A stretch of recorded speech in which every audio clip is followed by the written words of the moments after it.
The views expressed, opinions given, and any communication made between the hosts and guests of What Are You Afraid of Horror and Paranormal Show do not necessarily reflect the views or opinions of Para-X Radio, EMC Network, or all services that play this show.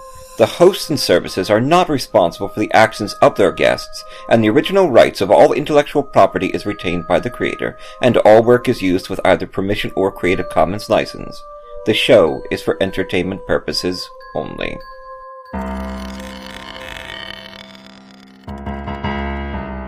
I'm horror author T. Fox Dunham. And I'm horror author and filmmaker Phil Thomas. And tonight we're asking you, what are you afraid of?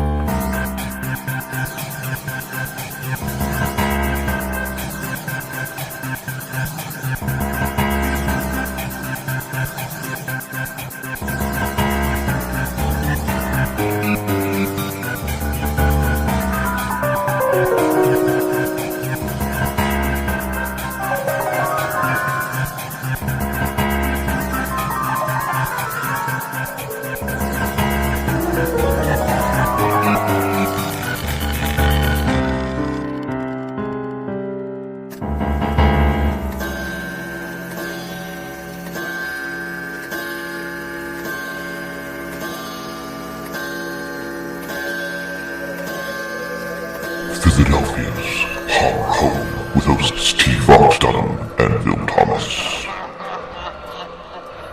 Aliens want our cows! Hey everyone, this is T. Fox Dunham. What Are You Afraid of? Horror and Paranormal Show on Paranormal Radio is Friday nights at 9 p.m. Eastern Time. And check out our website at www.whatayouafraidofpodcast.com. Now, this is part 2 of our interview with Chuck Zukowski from Travel Channel's Alien Highway. We've been on a bit of an alien kick. It's been a rather hot summer so far, kind of stuck inside. And we do ghost stories, but we are also discussing other paranormal areas like aliens, and it was a pleasure to have Chuck on the show. We did part 1 of his interview last episode on 122, and tonight this is 123. Aliens want our cows! We don't know why, but they seem to be chopping off the jaws and bits out of cows in farmers' fields. We don't know why. Well, I guess they have their reasons, and one day their mystery will be revealed. So, we've got part 2 of the episode tonight with Chuck Zukowski, plus a great ghost story. We've been doing our Ghosts of the Jersey Shore. This is one about Higbee Beach, which has a bit of an infamous reputation, if those in New Jersey know what I mean. And we've got a wonderful story from Chuck that he wrote in relevance to this interview, a true ghost story narrated by English folksinger David Walton. This is Phil Thomas, and tonight, on episode 123 of What Are You Afraid of? Horror and Paranormal Show, we bring you part 2 of our interview with alien hunter Chuck Zukowski from Travel Channel's new show, Alien Highway. This is episode 123, Aliens Want Our Cows. For the last 3 decades, Chuck Zukowski has been an IC mask designer engineering contractor. He's worked as a part of a microchip design team developing everything from espionage satellites to deep space probes, kind of like V'ger. That's right. Yeah. Chuck was also a volunteer deputy sheriff for El Paso County Sheriff's Department for 8 years, where he earned the nickname the Mulder of El Paso from X-Files. Mm-hmm.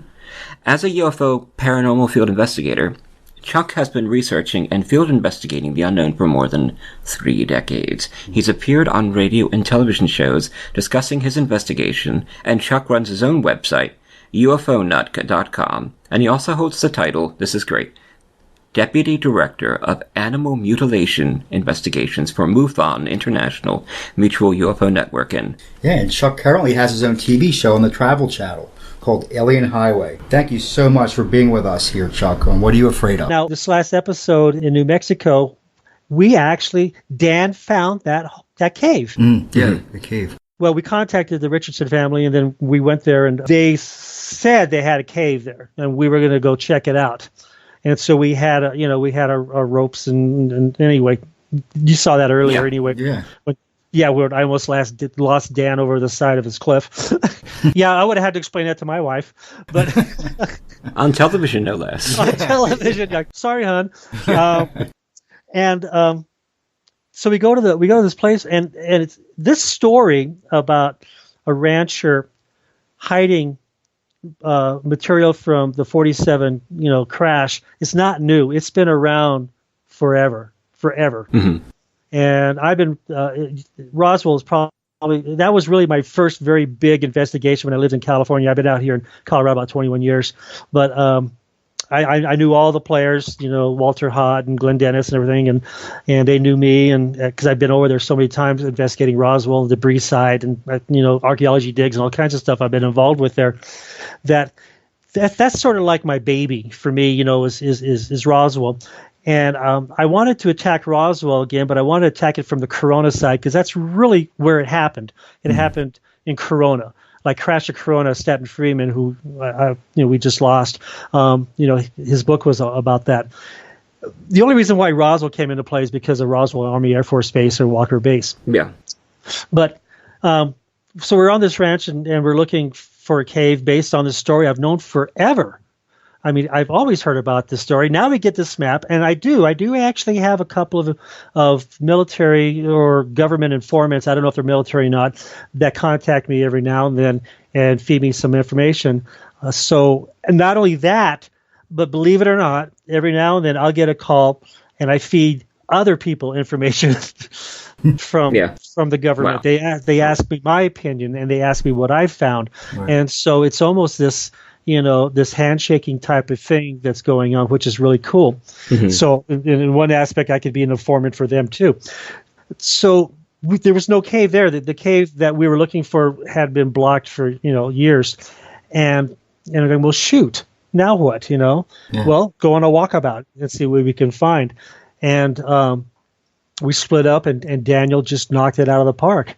Mm. I'll tell you what, it was based on the map that we had after we spun it around because we thought these were peaks, and they were a little different after talking with Don Schmidt, who I've known Don for years and years. He's such a good guy. We were in the right place. So we knew we were in the right ranch. We knew we were in the general area where this debris could have been hidden. Lo and behold, we find an opening to a cave. Now, it's not going to be a giant cave. You're not going to hide something that you can drive a car into, because that's too easily, noticeable, and the military come right in, and which they did anyway back in the 40s and even into the early 50s. Yeah. After people were finding stuff, there's stories in the early 50s of them confiscating material. So it had to be something small, and this was the perfect place. And I was like, oh my God, this is great. and we got in, and once we looked inside, the TV show didn't really give it much justice, because when you looked in, it went way back. Really? Yeah. Way back. Right. Yeah. And so we knew. And if we got a little time, I'll even explain something that happened afterwards. But so we had it, and then a rancher had left because he was going back and forth on his ATV, because we were, at least a half a mile from his house out in the middle of nowhere. Mm-hmm. And he comes back, and he saw that we found a cave. He took off, and he comes back again, 30 minutes or so later, and as we were losing light, he killed it on us. Yeah, I was going to ask you what happened with that, because they said the family didn't want you there anymore. He said, like the family, like the mafia. The family didn't want you there anymore. The mafia did. The family didn't. The family says, that's right. You got to leave the property, like, now. You got to leave the property. And you guys seemed really confused.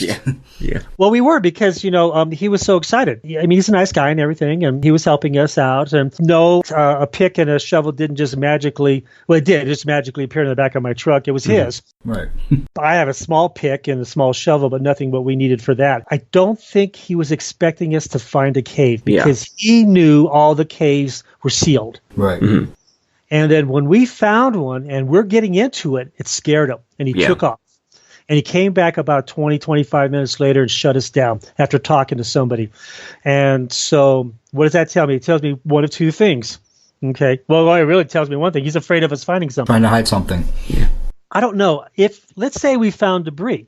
No, I don't know. From his point of view, is he afraid, or did he want the debris for himself to profit off? Right. But it was kind of hard to read him, because it could have been either or. Wheels very, very quick. But Huh? Yeah. Are they hiding it was- bodies in there? You know? It's, Well, let's just say there was debris, and then now let's say the military came in, and he's got a history. Let's just leave it at that. yeah, okay. So, he might be afraid of that too. So he shut us right down. And at the end, I'm going, oh, yeah, we're going to be back. We're definitely going to be back. He made like a promise. We're going to find out what's in that cave. Yeah. Dun, dun, dun. Yeah. Dun, dun, dun. That's because We're done for now, but not for good. before I said that, we had a long chat after he shut us down. And he was apologetic, and he's a very, very nice guy. And I said, you know what? Let's just keep talking to the family, and we'll work it out. And the directors were talking to him. And I came back, and they had me say it like really firm. Yeah, we're going to be back. Yeah. Well, that's because he thinks we're going to be back. I actually got one email already from that show saying, you were on private property. You had no respect for him. You really, you made it sound. And I'm going, it was just TV, dude. Seriously. Yeah. Yeah. He apologized. We thanked him, and everybody left. And if anybody ever met him and talked to him about it, he would give us nothing but, the positive. Absolutely. Right. Remarks. But that was just a TV thing, and I answer all my emails. So I may not answer them in great detail because I got a lot of them. Yeah. But I answer them all, and so I answer him, this particular guy, back saying, "Hey, don't worry about it. It's okay." Yeah, right. Yeah. I'm not a dick. Okay, so Yeah. I appreciate that. It's funny that people would take time out of their day. It's like, come on, and that's how I look at it. If they took the time out of their day to email me, it's the least I can do is to email them back and not blow it off. Right. Because that tells, he says this now. In 1 year, let's see if he's still saying this. We'll find out. Well, I'll just hire my daughter to answer them for me, like Josh Gates does, or somebody. He probably has someone answer all his emails, or even Zach. Thank you for your kind attention. Please accept this little UFO doll as a gift from the show. We love all our fans. Good night. It'll just be like it's just random same message over and over again. That's what I do now. Yeah, just do that. But you probably got it from me. Yeah. Once in a while. Yeah. For those who don't know, what makes State Route 375 in Nevada so infamous for extraterrestrial activity? Well, it's right there by Area 51, Rachel, Nevada. Yeah. Mm-hmm. Yeah, and I've been to, back in 20-some years ago when I lived in California, just after Freedom Ridge was taken over by Area 51, I was one of the first two investigators that cut a trail up Tickaboo Peak to see Area 51 off at a distance. I wish I had the camera I had then that I have now. I had a Minolta with a 200 millimeter lens, but I got this awesome. I shouldn't even say the brand name because I had to pay for it myself. But it's a Nikon P1000. Nikon. It has no, I kid you not. Okay, it has a 24 to 3,000 millimeter zoom lens that's attached to it. I think he's kidding us. Wow. Check it out. Oh, he said I kid you not. Yeah. I kid you not. Yeah, it's a 3,000 millimeter attached lens. You don't have to. That's a problem with UFO investigators. Is I'll have a camera with a wide angle lens or whatever, and then you see something off the distance. Oh, quick! I got to take the lens off. Got to put a 200, 301 millimeter. And it's gone.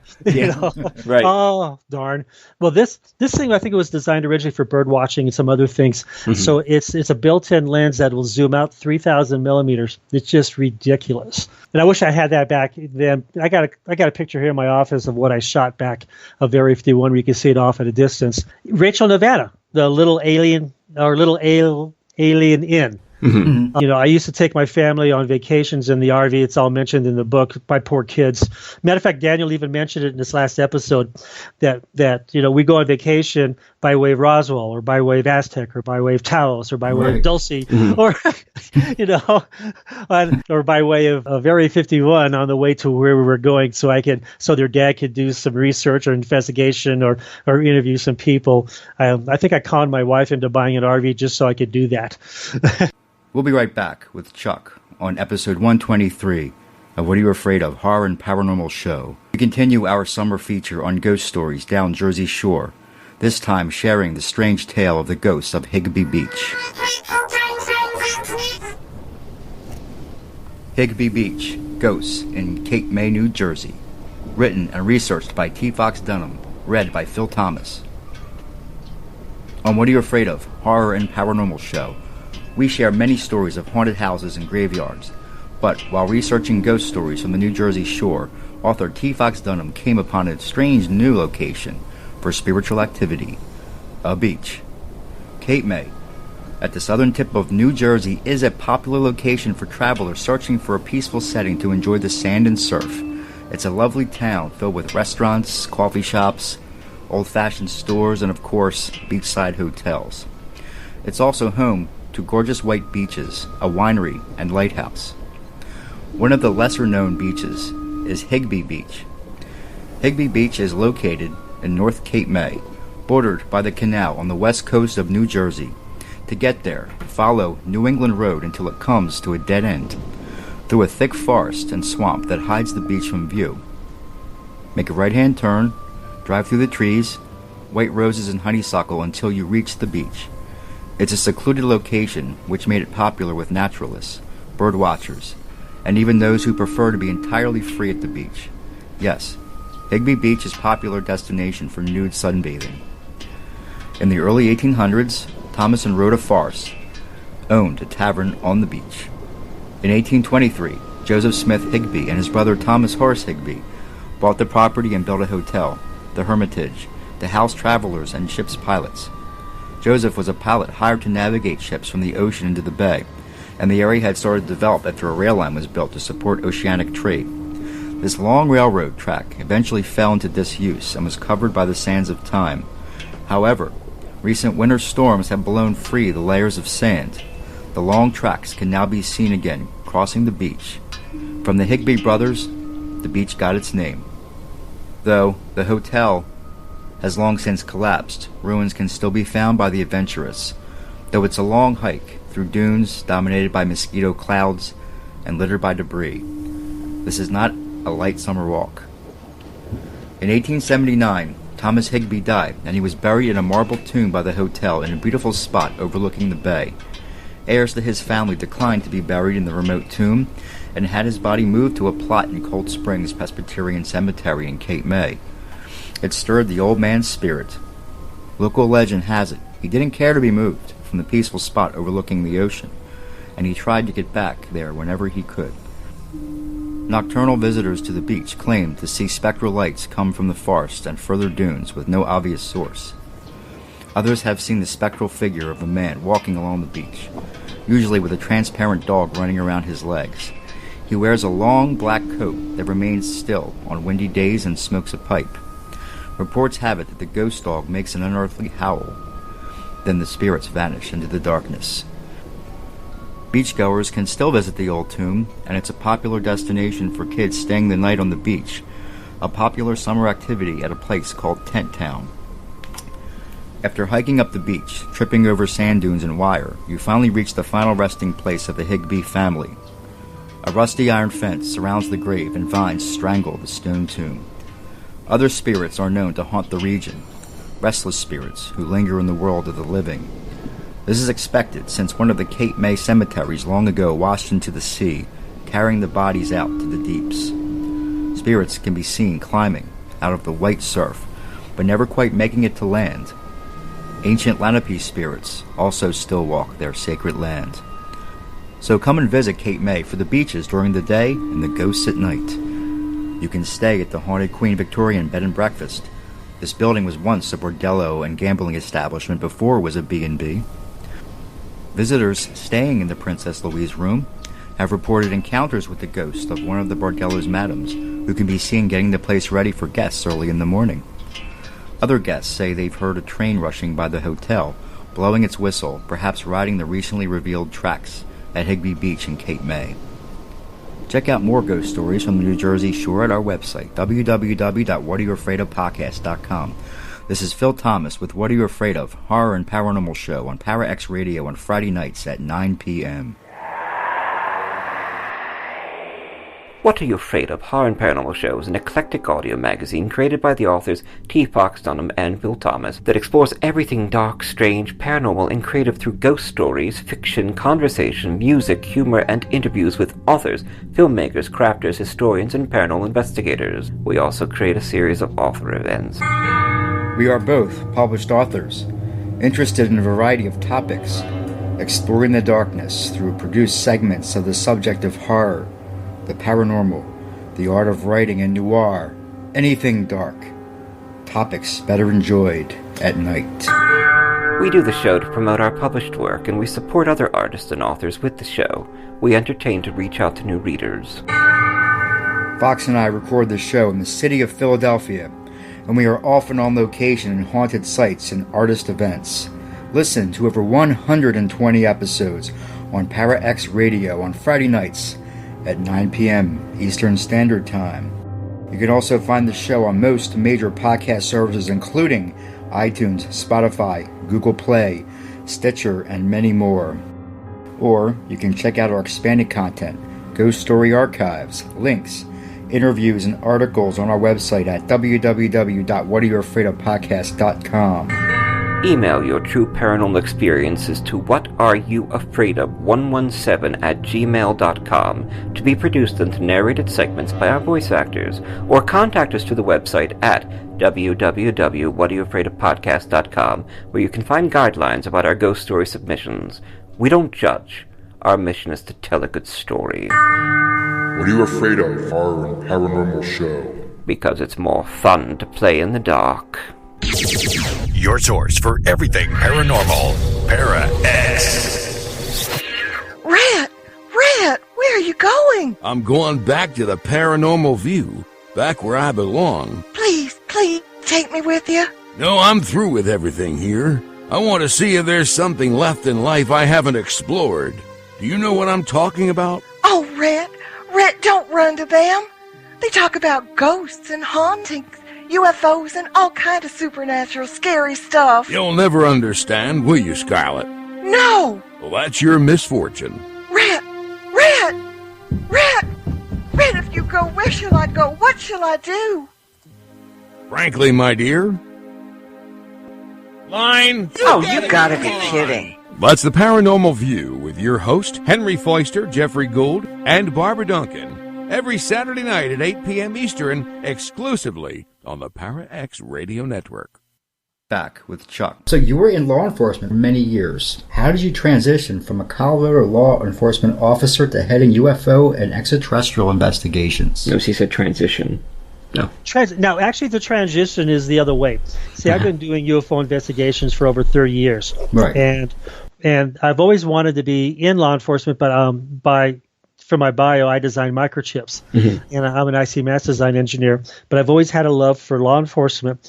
And when I came out here to Colorado, the El Paso County Sheriff's Department had the Citizens Academy, and I took that, which was like an 11-week course. I took that right off so I could learn a little bit about the county and the crime or whatever that's here. And then just after that, I found out that they had a reserve, and so I applied for that. And I had to go through, it was like 6 months worth of academy training, but on weekends and at night to allow you to go to your day job. And then once you're reserved and you put the uniform on, you have a little rocker over your patch that says reserve, and that's it. There's no other difference. We have the same responsibilities as a full-time deputy. We just don't get paid. So a lot of times, the full-time, you'd have, when deputies go on vacation or they're out for sick, we take a car and we go do their district, and so it's no big deal. It's just as a reserve, they don't get paid for it. So I did that for 8 years, and the reason, and I'll be honest with you, into the 8th year, it was getting really crazy. Working my day job, having a family, and being a deputy, and then the UFO stuff was really picking up. Right. That's a lot. You were involved in a lot. Yeah. Yeah, and so I knew I was going to have to drop something, and I think eventually I was going to have to back out of the deputy stuff because I was concentrating more and more on the UFOs, especially the cattle mutilation stuff. It was just going crazy, and then I got involved in some Bigfoot investigations, which was awesome too. Yeah, he was on TV for that. I remember. Yeah, he was on Bigfoot, Sasquatch. But something particularly happened. You stopped being a sheriff over some little scandal. What was that? So. There was in Rush, Colorado. There was a couple of horses that were mutilated, and I was called in to investigate just after the deputies had already investigated from my department that I knew, and then I went in afterwards And sure enough, there was no signs. Both these animals are laying on their same side. They're both kind of like pointed in the same direction. I mean, all these earmarks of a strange animal case or death case, and cuts the whole bit. There's no sign that a predator killed them. There was no sign that a human killed it. And so I said, well, this is obviously animal mutilation, just like Snippy the horse, or Mm-hmm. It's actually Lady the horse, but back in '67, I investigated. Fox News out of Denver had contacted me, say, hey, can you talk about this on on TV? I said sure, and then they went over and talked to the PR person for my department, and I said on camera, well, this is definitely an animal mutilation case because there's no signs of predator and no signs of a human interaction, and that's what that is. And then Fox went over, interviewed our PR person. The PR person says, "Oh no, it was a predator," and so I got played against my own department, and that started the process to get me terminated. Now, if they really hated me, they would have terminated me right there. But those SOBs, no, I'm kidding. I love those guys. The guy that terminated me, he's gone now, so I could say it. Right. You SOB, you. They waited until the current academy was complete, another 45 days, and then terminated me after that. Because they still needed me. Right. Right. Mm-hmm. They just didn't want me around because I'm a goofy UFO investigator. Well, as it turns out, the PR person lied or misinformed. Oh, scandal. The press, because on the that's us, by the way. The press. The press. The press. That's right. So actually, on the paperwork from the deputies, they put animal cruelty because they found no evidence that a predator had killed it. Mm-hmm. And by definition, an animal cannot commit animal cruelty on another animal. It has to be a human. Yeah. That's by definition of Colorado state laws. So the case report said, well, we can't, it wasn't a predator. All we can put on it is it's got to be a human. We just couldn't find evidence. And they signed it that way. The PR person, either didn't bother or just didn't want to go that route and say, what, the deputies our deputies that looked at it said that it wasn't predator, but yet I'm going to say it's predator. So in essence, I agreed with the department because animal cruelty is animal mutilations. And we know it's not done by what we consider predators being other animals, so it's either human or alien. But by definition, it's animal cruelty, and it's probably the largest animal cruelty case in the United States. There's been we estimate over 10,000 cases since Snippy the horse or whoever, since poor Snippy. 67, yeah. And out of all those 10,000 cases, now George Knapp is the one who came up with that number. And I agree with him. At first, I thought it was a little high. But then I started looking at my previous investigations. For every investigation I do of one animal, I find out about at least another 2 or 3 that happened in that area. So all of a sudden, there was 4 there instead of 1. And so that kind of adds up over the years. Because, you're investigating one case, but you hear about all these other cases that happen in the area that even go back 20 years. So out of all the 10,000 cases that law enforcement has investigated, they've never found evidence that it was done by a human or a predator. There you are. Well, I see. We are here. What are you afraid of? Horror and Paranormal Show on Parax Radio, Friday nights at 9 p.m. We are talking to Mr. Chuck Zukowski. But we will be right back with one final question for our esteemed guest on What Are You Afraid Of? Check out the website at www.whatareyoufraidofpodcast.com and for more information and all episodes.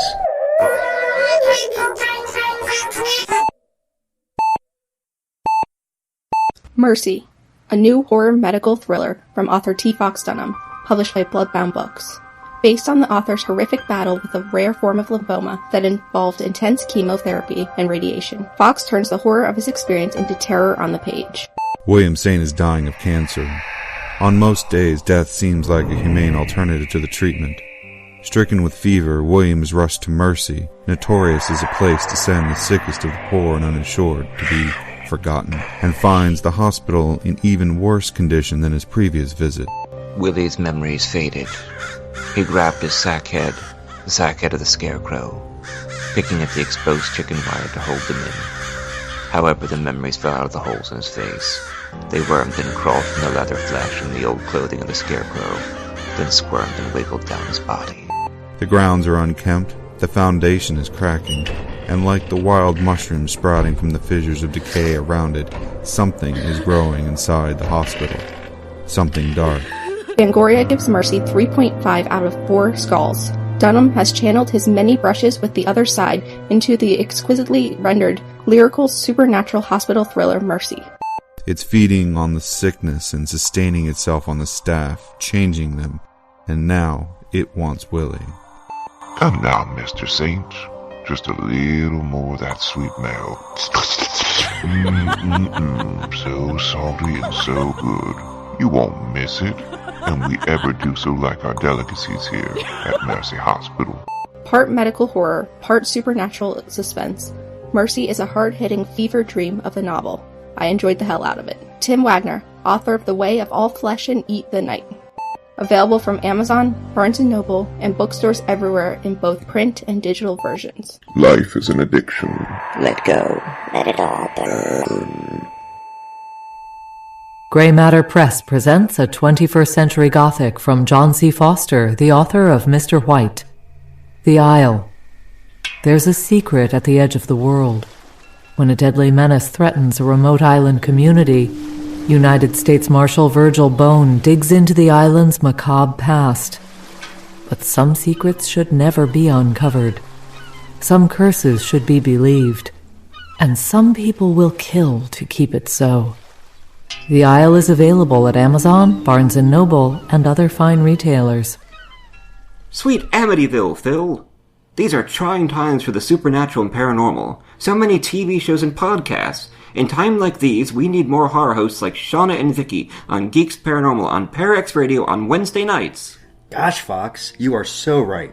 I love those geeks. Shauna and Vicky. Does geek stand for something? You know it, my creepy companion.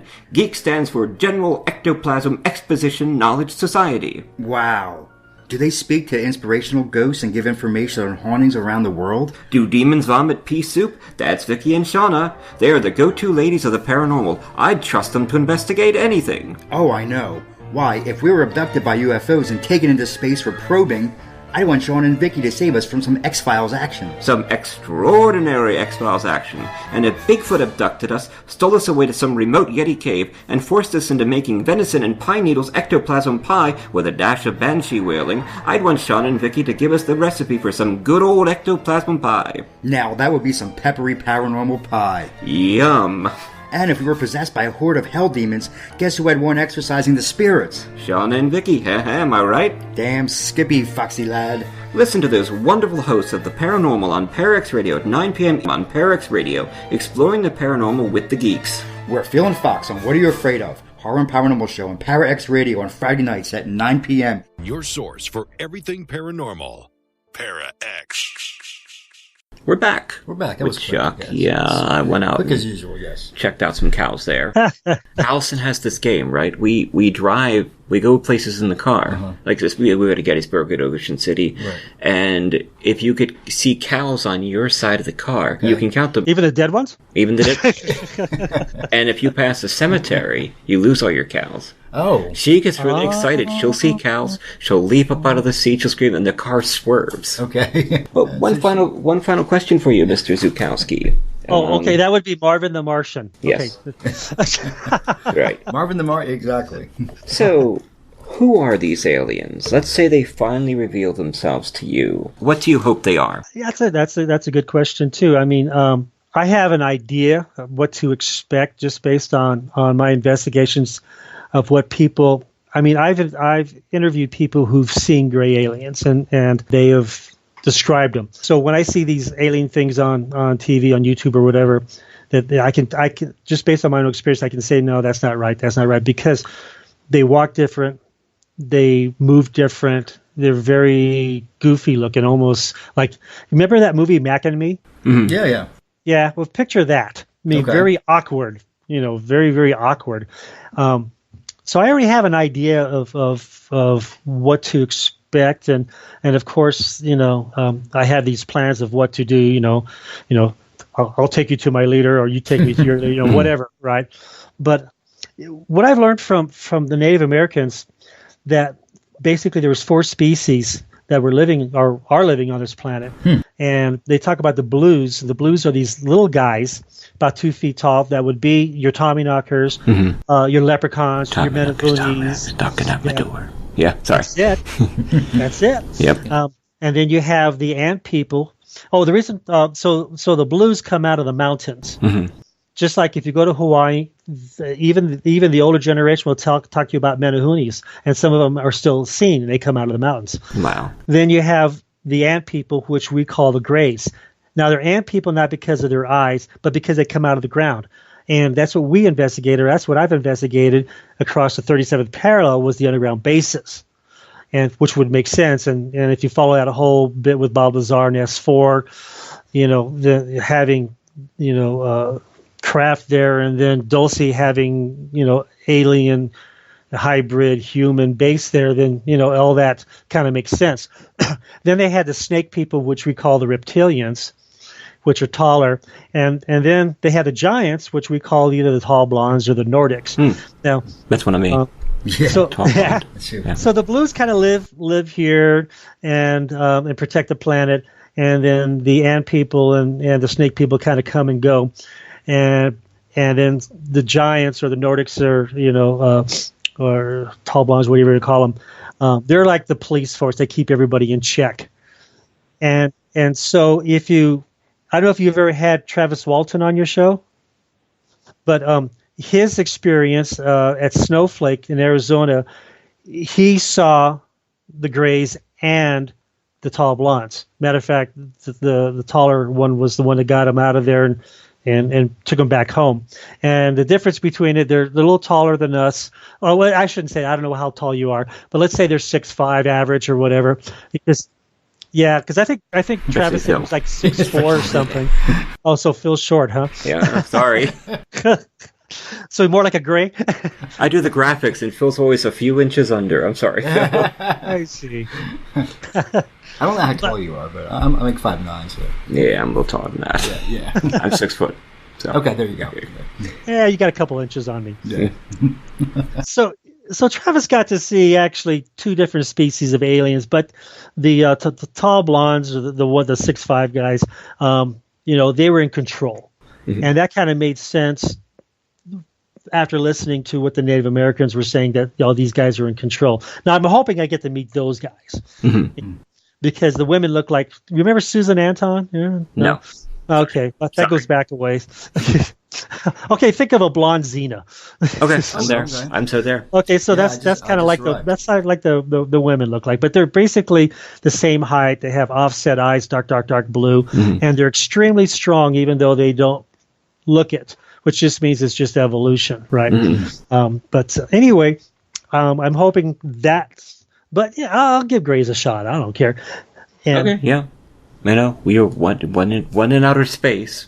Yeah. Do as the Romans do as the Greys do. Right. Yeah, I just I had a sighting that was more of an interdimensional. I know people are going to listen to me going, okay, now this guy's a nutcase.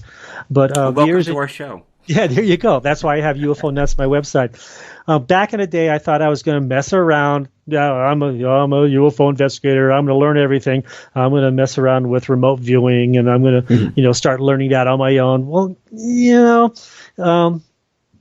you need to really be trained by someone who knows what they're doing rather than just trying it out. Like when I decided to start doing ghost investigations, I learned this afterwards, but I started hanging with ghost investigators and going with them, and then going to the symposiums and learning before I went off on myself. And I did that specifically because I want to know the difference between alien abductions and having spiritual activity in someone's house.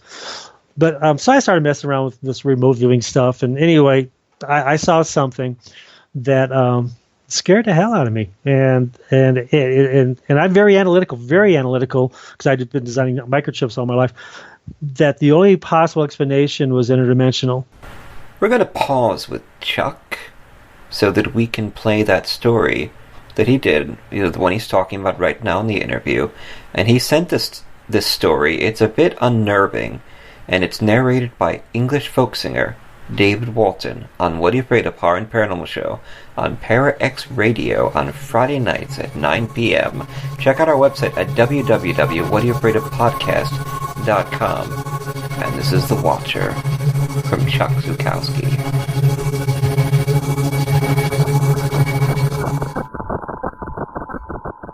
The Watcher. A true story experienced and written by Alien Highway's Chuck Zukowski. Read by David Walton. About 24 years ago, I was researching a concept of communicating with alien beings. Reading up on the subject from multiple books, I decided to start training myself using various meditation techniques. The idea was, if I was able to put myself in a controlled state of consciousness, then I might be able to communicate with the aliens. I had learned that some remote viewers had stories of remote viewing a particular location where UFOs had been seen and were actually able to see aliens. Even more fantastic was the aliens were able to see them by intercepting their remote view session. Another thought was, if I was able to put myself in a state of REM while conscious, I might also be able to possibly communicate across dimensions to other beings. My theory is, we can't travel in the future or the past on our own timeline. We are the leading edge of our own timeline. If not, then we would simply be an active rerun.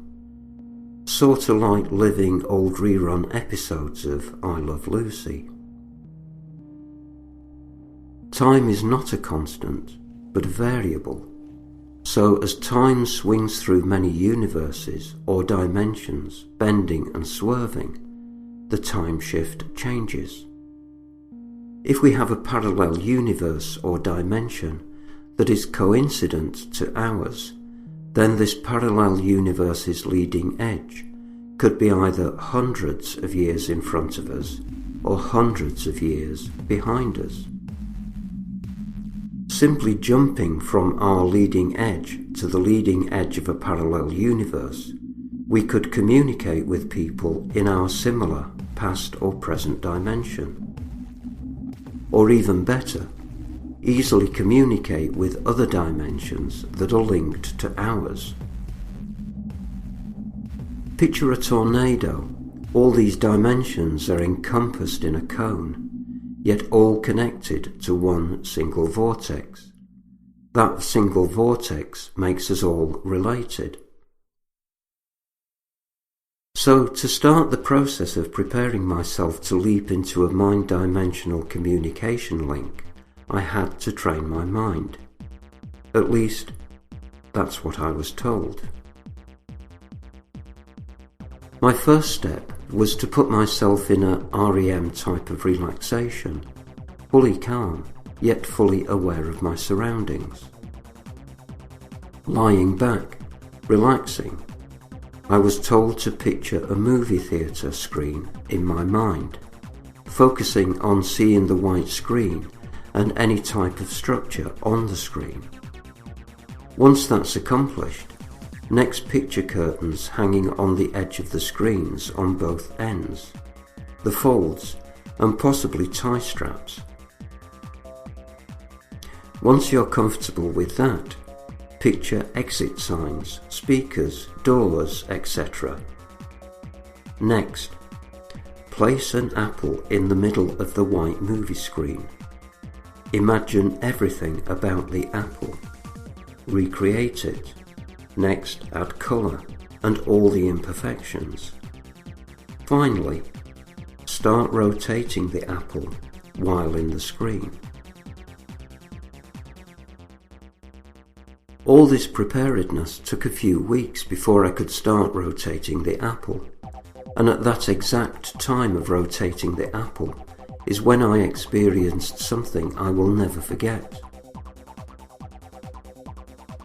While in a relaxed state of mind, completely aware of my surroundings and time, I watched the apple start to rotate, and at that moment something caught my eye.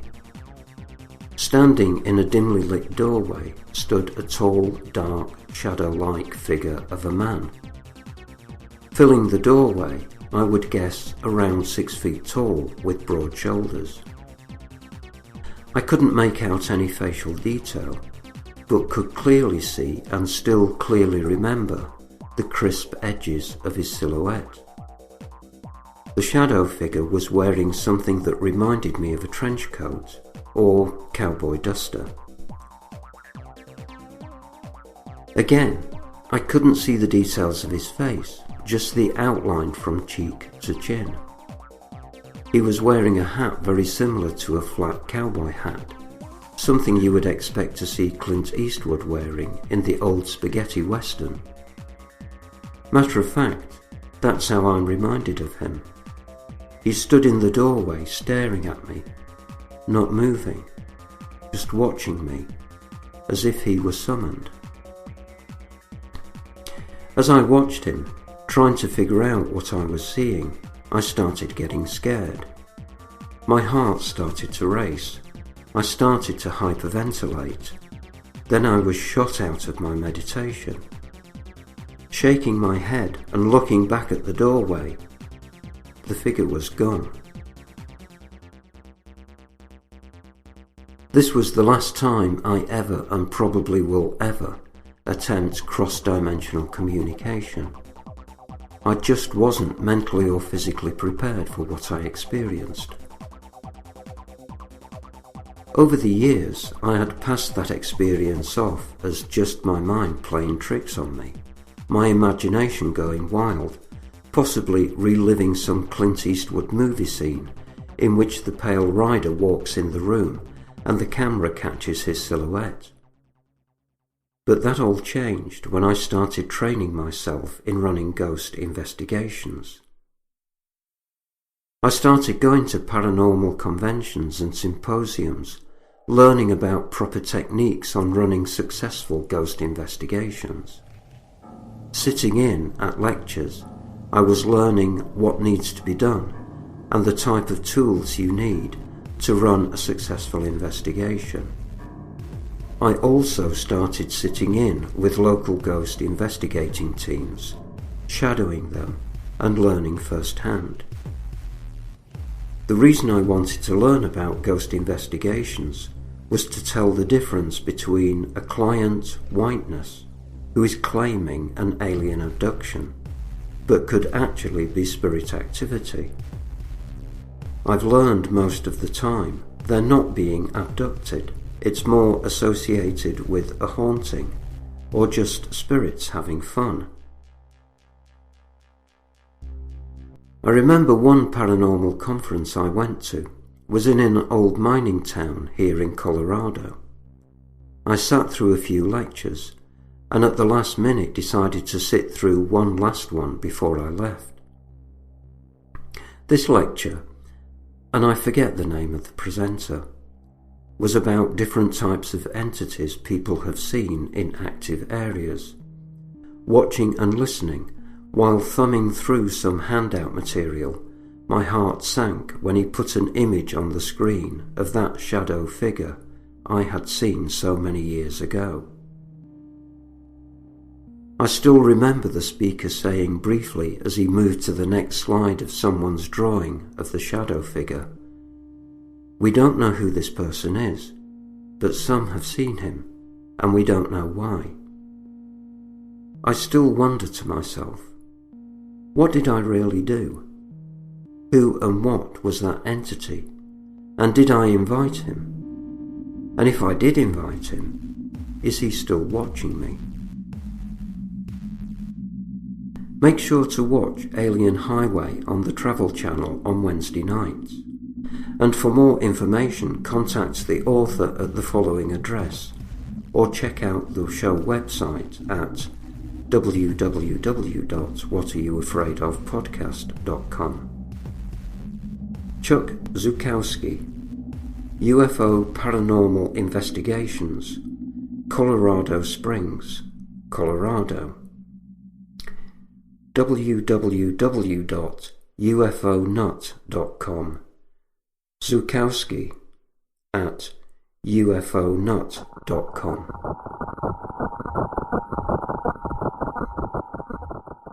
Hi, I'm David Walton, and I drop whatever I'm doing to read whatever Fox and Phil demand of me. My digital, as opposed to ectoplasmic alter ego, is called Brendan Shawland, who regularly plays guitar and sings in a virtual world. Brendan has a website, David doesn't. Bandcamp sales figures would suggest that Brendan's music is decidedly niche. If you want to be in the vanguard of support as Brendan heads towards global domination, just put Brendan Shawland in your favourite search engine, and you'll find his website very close to the top. You'll see what the human looks like, and you can check out the Listen to a Song page to access Brendan's unwillingly private world of creative output. Back with Chuck on episode 123 of What Are You Afraid Of? Horror and Paranormal Show. There's a lot that we don't know, not only about our planet, but, what's happening outside our planet and in between the dimensions. I mean, physics now, or the mathematics now, right? It talks about, having 11 different dimensions and thousands of dimensions within quantum mathematics, right? Yeah, 11 fits Einstein's theory. The math works for it. Mm-hmm. So it's not something that we're just making up. Yeah, it even all works science. In equations. Yeah. So I had wrote a blog a couple of years back trying to figure out how this thing all works, because I'm not really into time travel. I absolutely don't believe I can time travel to the past, to my past, and time travel to my future. Because if I could time travel to my future, that would mean that I'm not the leading edge of my timeline, which means I'm just a rerun, right? Ooh, yeah, right? That's so scary. Like Sheldon says, invent time machine, but if I had, I would have gone back in time and given myself the time machine. Right. So that hasn't happened. Yeah. So the way I look at it is we're all intertwined together, and we have parallel universes or parallel dimensions, and if we have a parallel dimension that's it's coincident to us, then it's identical to us, right? Yeah. But their leading edge may be 200 years behind us or 200 years above us, right? Right. So all we got to do is jump from our leading edge to their leading edge, and we could see our future. That's what they did in Fringe. Yeah, in Fringe. Did you see Fringe? Yeah. God, no, I didn't. I think they stole my idea. Yeah. They were looking through this mirror into the other universe, and the other universe was like 20 years ahead of them in science. So they started stealing stuff from it, and then Walter broke a dimensional wall through. So, but that's all. My wife loves Fringe. Yeah, and matter of fact, I think that's if you watch the Last Avengers. Mm-hmm. I think they kind of touched on that maybe that wasn't the real Captain America that came back, not from our time zone. Yeah, but a parallel. From a parallel, and the other one is anyway. We won't go into that. Yeah, but, whole other show. Yeah, it's a whole other show. But yeah, I mean, there's so much out there that I decided not to just go after just be one specific thing. I like, because I see there's a lot of continuity and similarity between everything. Bigfoot investigations, there's UFO sightings with Bigfoot investigations. We're starting to see a combination of UFO sightings and alien activity with ghost investigations. Mm-hmm. And I think it's because it has to do with EMF, electromagnetic fields. We look for ghosts using an EMF meter because of the EMF. Yeah. We also look for trace evidence from UFOs using an EMF. So you would think that and I've done some experiments if I try to create my own EMF generator to try and bring ghosts in, but to attract them, or spirits, I should say, not ghosts, because that's not politically correct. But if you have a large... Yeah, they do get offended. Yeah, ghosts. Tell us about it. Oh my God. Grandma's not a ghost. Grandma's a spirit. Yeah, we've offended so many ghosts. I know. It happens all the time. But if you have a large EM signature, you could attract a spirit. Now, if it's such a large EM signature going on because of a large spirit activity, you might attract aliens because they want to see what's going on. I've done those experiments over in Marley Woods, Missouri, creating an artificial EM field 30 feet in diameter, trying to bring lights up. And I got one ball of light to come up like within a second and gone. But we all saw it. So something came up and saw what I was doing and then left. Like, oh, yeah, this guy's just an idiot. So it works both ways. So now if you have a lot of EM energy due to UFO activity, that could attract ghosts or vice versa. So there might be now a intertwine between that. That's interesting. Pretty cool. That's second season.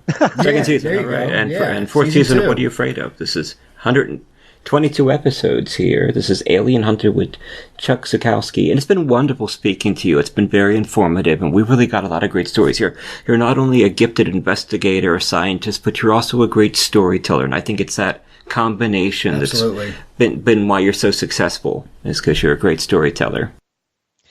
Well, I appreciate that. I wish I was more successful 20 years ago. But so don't we all? But I tell you, it's what it is. Is it what it is? We're at the right time, at the right place.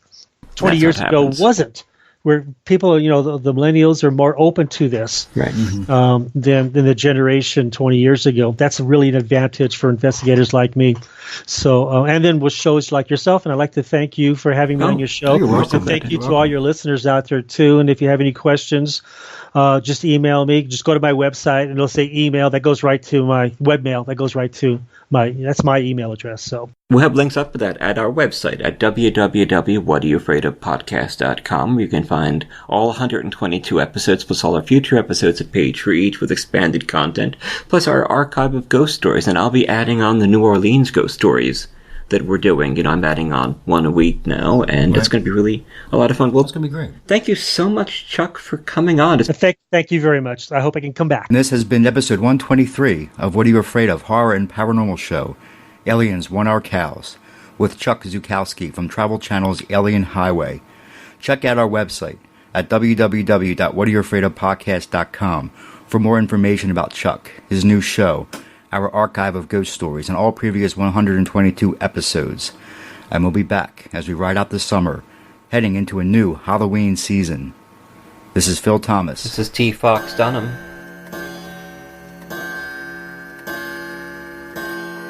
Aliens want our cows!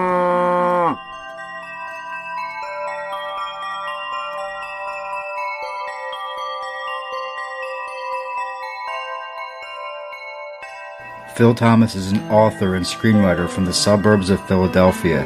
His screenplays have been produced into 2 feature films, False Face and Always from Darkness, and are available in major retailers such as Best Buy and Target, as well as availability on Netflix and Amazon Prime on demand.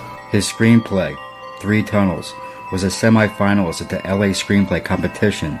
He is a member of the International Association of Professional Writers and Editors, and he currently writes for Cultured Vultures, GameSkinny, and BloodyDisgusting.com. He formerly held the position of Senior Marketing Manager at Eternal Press, and was a journalist for Patch, where he wrote a daily tech column covering the latest electronics and gadgets. He lives in the suburbs of Philadelphia, and is currently working on his second novel, Worst Afterlife Ever. T. Fox Dunham lives in Philadelphia with his wife, Allison. He's a lymphoma survivor, cancer patient, modern bard and historian. His first book, The Street Martyr, was published by Gutter Books. A television series based on the book is being produced by Throughline Films. Destroying the Tangible Illusion of Reality, or Searching for Andy Kaufman, a book about what it's like to be dying of cancer, was released from Perpetual Motion Machine Publishing, and Fox has a story in the Stargate anthology Points of Origin from MGM and Fandemonium Books. Fox is an active member of the Horror Writers Association, and he's had published hundreds of short stories and articles. His motto is Wrecking Civilization, one story at a time. Find out more information at www.tfoxdunham.com. The views expressed and the opinions given by the individual host and their guests do not necessarily reflect those of Para X, its affiliates, or its sponsors.